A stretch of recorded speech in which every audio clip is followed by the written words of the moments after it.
ऊडोगोनियम के अंदर sexual reproduction थोड़ा सा क्लिष्ट है, थोड़ा सा आपको कॉम्प्लिकेटेड लगेगा, इसलिए बहुत ध्यान देने की ज़रूरत है। सेक्सुअल रिप्रोडक्शन एडवांस्ड ऊगैमस प्रकार का होता है। एडवांस बातें नहीं, एडवांस्ड ऊगैमस। ऊगैमस में क्या होता है कि मेल नर युग्मक हमेशा मोटाइल होता है और मादा युग्मक स्थिर होता है।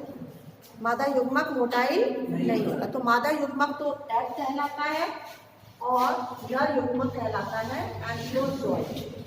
नर युग्मक कहलाता है एंथ्रोजोइड और मादा युग्मक कहलाता है एग। ये गतिशील है क्योंकि इसमें फ्लैजिला पाया जाता है और ये एक जगह पे स्थिर रहता है। ठीक है, ये जिसमें बनता है उसको बोलते हैं एंथेरिडियम, एग जिसमें बनता है उसको बोलते हैं ओवम। तो मेल सेक्स ऑर्गन क्या है? एंथेरिडियम। फीमेल सेक्स ऑर्गन क्या है? ओवोनियम। ओके, एंथेरिडियम के अंदर बनता है एंथ्रोजोइड, ओवोनियम के अंदर बनता है एग। अब दो प्रकार की वैरायटीज हैं ऊडोगोनियम की जनन के आधार पर, लैंगिक जनन के आधार पे दो प्रकार के, स्पीशीज नहीं है, प्रजातियां नहीं है, दो कैटेगरी है।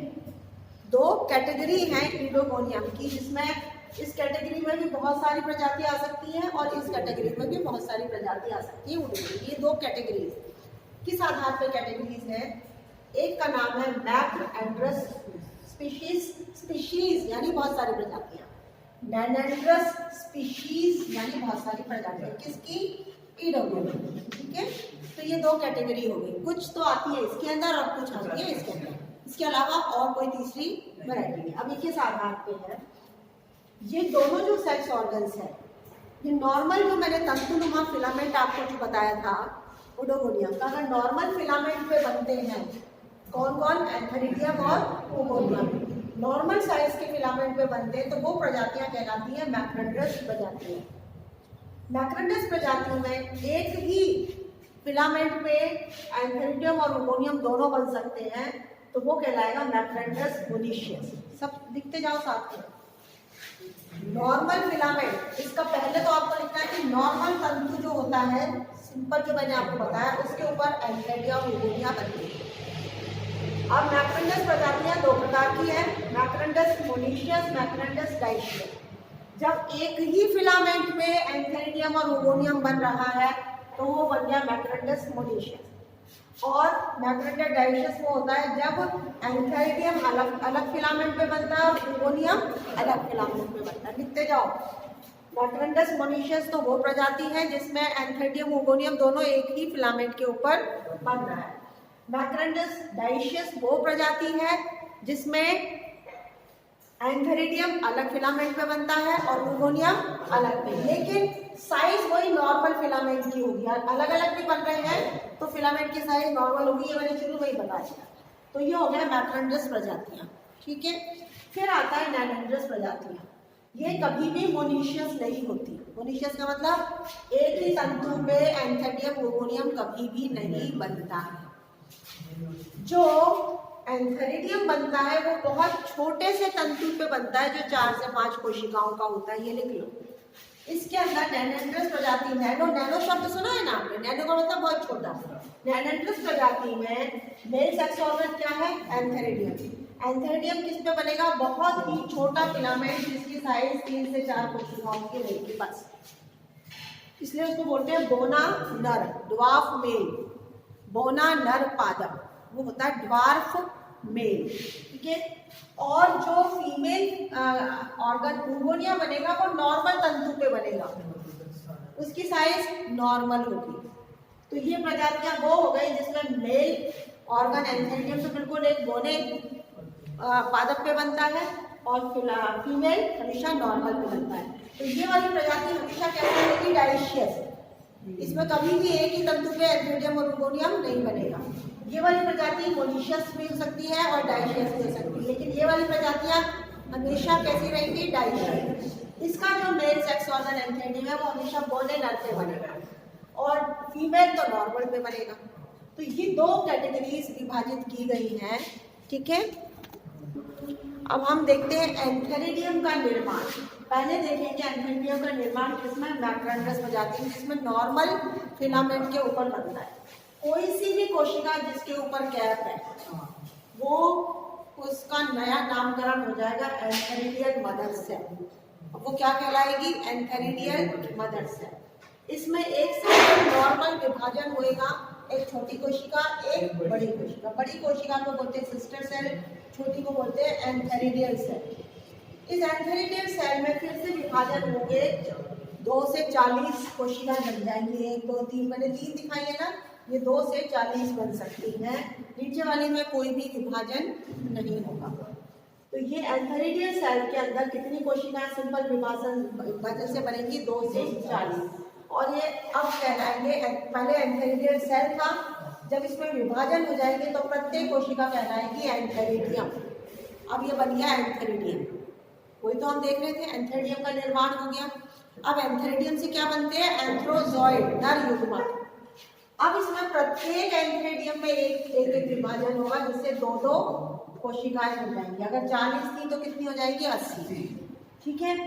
उसके बाद में प्रत्येक केंद्रक किसमें ज़ूस्पोर जैसे बना था ना, वैसी शेप ले लेगा। ऊपर का हाईलाइन एरिया, नीचे का क्लोरोप्लास्ट वाला एरिया। ठीक है।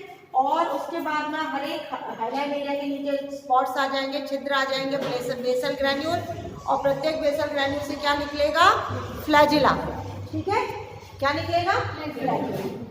अब आप देखिए, बीच की भित्ति डिजॉल्व हो जाएगी इनमें से, और एक गुब्बारे नुमा संरचना में निकल के दोनों बाहर आ जाएंगे। इसको तोड़ते हुए, भित्ति को तोड़ते हुए गुब्बारा जैसा वेसिकल निकलेगा, जिसको हम बोलते हैं वेसिकल। क्या कहते हैं उसको? वेसिकल। उसमें ये दोनों आ जाएंगे। फिर ये वेसिकल भी फट जाएगा और उसमें से निकल के बाहर किसमें आ जाएंगे? पानी। इनको कहते हैं एंथ्रोजॉइड। अगर यहाँ पे 10 बने थे एंथेरिडियम तो 20 एंथ्रोजॉइड बनेंगे। 5 एंथेरिडियम बने थे तो 10 एंथ्रोजॉइड बनेंगे। और 20 एंथेरिडियम बने थे तो 40 एंथ्रोजॉइड। और 40 एंथेरिडियम बने थे तो 80 एंथ्रोजॉइड बनेंगे। ठीक है। ये एंथ्रोजॉइड यूनिसेल्युलर, एक कोशिका है, यूनिन्यूक्लियेट, एक केंद्रक है। लेकिन ये उस ज़ूस्पोर से जो हमने अलैंगिक जनन में पढ़ा था उससे थोड़ा सा भिन्न है। क्या भिन्न है? कि उससे थोड़ा साइज में छोटा है और फ्लैजिला की संख्या उससे थोड़ी सी कम है। ये देखिए, मैंने बहुत पास नहीं दिखाई, ये लिख लो। ये ज़ूस्पोर से एंथ्रोजॉइड भिन्न कैसे है? जो अलैंगिक जनन में ज़ूस्पोर पढ़ा था उससे ये एंथ्रोजॉइड जो बना है ये भिन्न कैसे है? एक तो ये साइज में छोटा है, दूसरा इसमें फ्लैजिला की संख्या उससे थोड़ी सी कम है। समझ गए? ये एंथ्रोजॉइड अब पानी में घूमते घूमते कहाँ पहुंचेगा? जहाँ पे फीमेल सेक्स ऑर्गन है, क्या? oogonia। जहाँ पे क्या बन चुका है? Female sex organ, oogonia। उसके पास पहुंच जाएगा क्या? एंथ्रोजॉइड। ढूंढते ढूंढते अभी हम वहाँ पे पहुंचे नहीं है, oogonia का निर्माण बताऊंगी, लेकिन ये एंथ्रोजॉइड कहाँ पहुंचेगा? oogonia के पास। अब हम आते हैं नैनेंड्रस प्रजाति में। मैंने बताया था एंथेरिडियम किस पे बनता है? ड्वार्फ मेल पे। एक बोना तंतु होता है, सुनिए ध्यान से। नैनेंड्रस प्रजाति में एंथेरिडियम किस पे बन रहा है? छोटे फिलामेंट पे, जो कि 3 से 4 कोशिका का होता है। लेकिन 3 से 4 कोशिका का तंतु तो मैंने आपको अभी तक बताया ही नहीं कौन सा होता है। तो पहले तो अपन उसका निर्माण पढ़ेंगे कि वो छोटा तंतु जो है ड्वार्फ मेल 3 से 4 कोशिका का, वो कैसे बनता है। फिर उसके ऊपर एंथेरिडियम इसी प्रक्रिया से बनेगा। ध्यान रखिए, मैं वापस नहीं बताऊंगी। नैनेंड्रस प्रजाति में एंथेरिडियम किसके ऊपर बन रहा है? बोने तंतु पे। और वो बोना तंतु 3 से 4 कोशिका का है। तो उसको बोलते हैं ड्वार्फ मेल। उस पर बनेगा एंथेरिडियम। और एंथेरिडियम से क्या बनेंगे? एंथ्रोजॉइड। तो वो जो ड्वार्फ मेल है वो तो अभी तक बताया ही नहीं। तो पहले तो अपन पढ़ेंगे कि ड्वार्फ मेल कैसे बनता है। फिर ड्वार्फ मेल की जो कोशिकाएं हैं 2 या 3, उनमें से एक कोशिका बनाएगी एंथेरिडियम।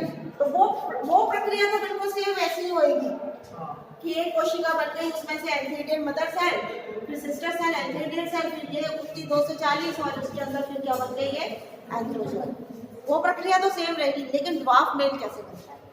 तो एक नॉर्मल तंतु, नॉर्मल सामान्य तंतु की एक कोशिका जिसपे कैप है, अब उसको हम कहेंगे एंड्रोस्पोरेंजिया। अब उसका नाम क्या हो जाएगा? एंड्रोस्पोरेंजिया।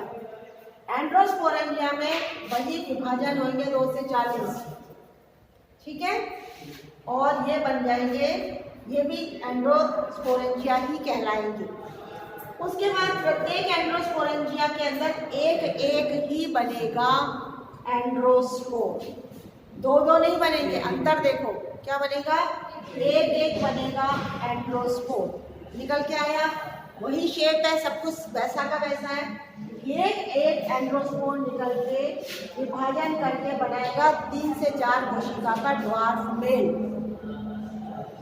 लेकिन इसका जब ये निकल के बाहर आएगा तो ये तैरता हुआ जाएगा और ये भी जाके किस पे चिपक जाएगा, जहाँ पे ऊगोनियम बन गया है, मादा का ऊगोनियम बन गया है, उस तंतु पे जाके चिपक के फिर जाके वहां पे ड्वार्फ मेल बनाएगा। क्योंकि इसको भी तो कोई आधार चाहिए ना बनने के लिए, तो ये चट्टानों पे नहीं बनेगा।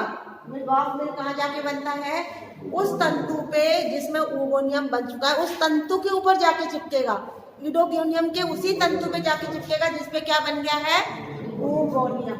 अब आप वापस से सुन लो, ये तो समझ आ गया था एंथ्रोजॉइड कैसे बना। अब नैनोड्रेस प्रजाति में सामान्य तंतु है, उसकी कोशिका एंड्रोस्पोरेंजियम कहलाएगी। उसमें विभाजन हुआ, उसमें एक एक एंड्रोस्पोर बना, डबल डबल नहीं, जैसे एंथ्रोजॉइड तो डबल बना था।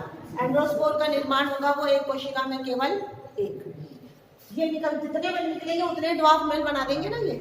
लेकिन ये जब बाहर निकल के आएगा तो किसी चट्टान पे नहीं चिपकेगा, किसी दूसरे पादप पे नहीं चिपकेगा।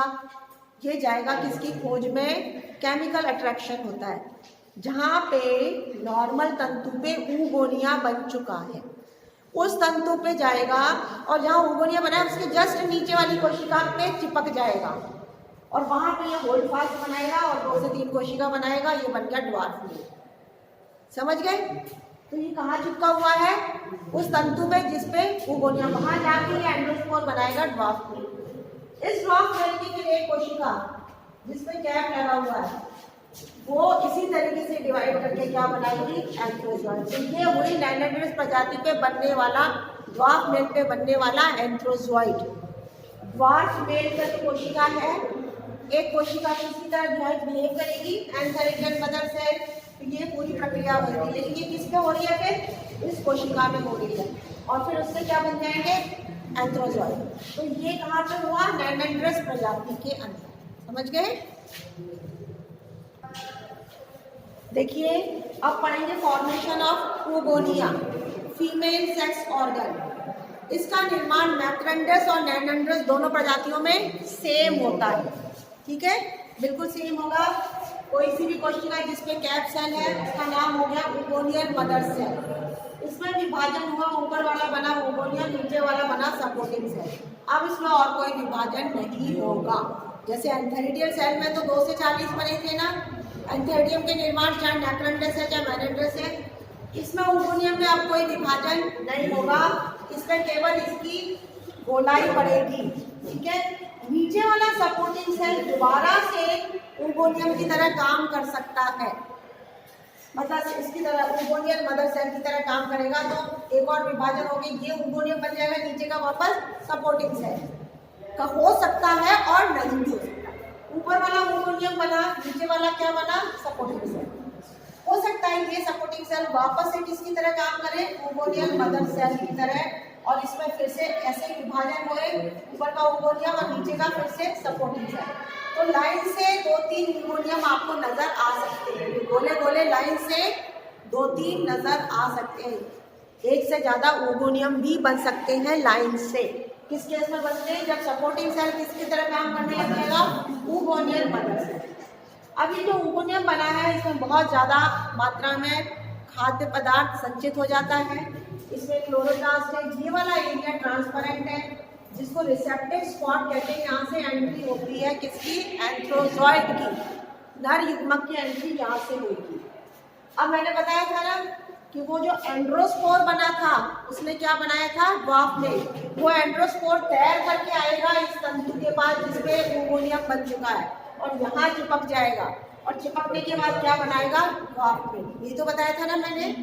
कि ड्वार्फ मेल वो किसी चट्टान पे, पत्ते पे या दूसरी पादप पे नहीं बनाएगा, वो एंड्रोस्पोर तैर कर आएगा उस तंतु पे जिसमें ओगोनियम बन चुका है, और उसके नीचे वाली कोशिका पे वो चिपक जाएगा, क्योंकि उसका एक केमिकल अट्रैक्शन है उसकी तरफ, तो वो एंड्रोस्पोर वहीं जाता है।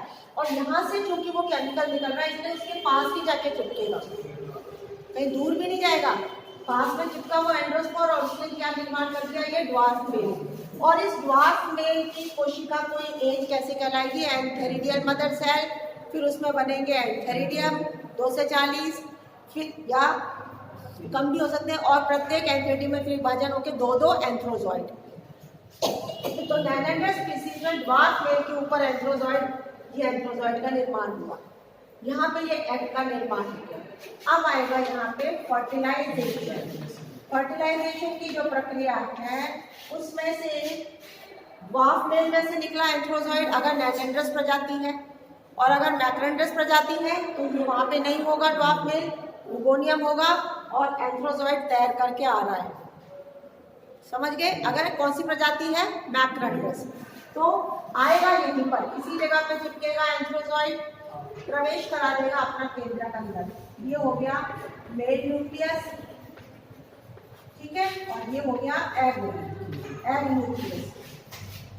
ओके, अब शुरू में ये ग्रीन कलर का होता है ओगोनियम, बाद में ये रेडिश होने लग जाता है, इसमें बहुत अधिक मात्रा में ऑयल वगैरह आ जाते हैं, ऑयल तेल, तो लाल रंग का होने लग जाता है। अब इन दोनों का फ्यूजन हो जाएगा और ये बन गया जाइगोट, ये बन गया जाइगोट, ठीक है, दोनों का फ्यूजन हो गया तो क्या बन गया हमने, जाइगोट।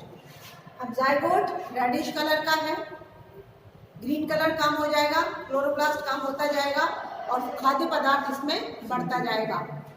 इसमें अब होगा अर्धसूत्री विभाजन मियोसिस, और इसमें 4 न्यूक्लियस बनेंगे, एक से कितने हो जाएंगे, 4 के लिए, चारों के चारों फिर उसी ज़ूस्पोर की तरह बन जाएंगे जैसे पहले वाला था, वही बहुत सारे फ्लैजिला, लेकिन अब इसका नाम चेंज होकर हो जाएगा ज़ूमियोस्पोर, क्योंकि ये मियोसिस के बाद बने हैं, ज़ूस्पोर नहीं कहलाएंगे, ज़ूमियोस्पोर, क्योंकि ये मियोसिस के बाद बने। पहले वाले मियोसिस से थोड़ी बने थे, जो फर्स्ट मैंने एसेक्सुअल अलैंगिक जनन में बताया था वो तो सिंगल ही बना था, सिंगल ही तो बन के आया था, एक ज़ूस्पोरेंजियम में एक ही ज़ूस्पोर निकला था अलैंगिक जनन में। यहाँ पे इसमें से 4 निकलेंगे क्योंकि ये मियोसिस के बाद बने और बिल्कुल देखने में सेम होंगे, किसकी तरह, अलैंगिक जनन में बनने वाले ज़ूस्पोर की तरह सेम होते हैं, नाम अलग है क्योंकि ये मियोसिस के पश्चात बने ज़ूमियोस्पोर। कुछ समय तक तैरेंगे, फिर किसी चट्टान पे किसी आधार पे चिपक के, जैसे अलैंगिक जनन के ज़ूस्पोर ने अपना नया तंतु बनाया था वैसे ये भी अपना नया तंतु बनाएंगे। अब कोई प्रॉब्लम इसमें तो पूछ लीजिए।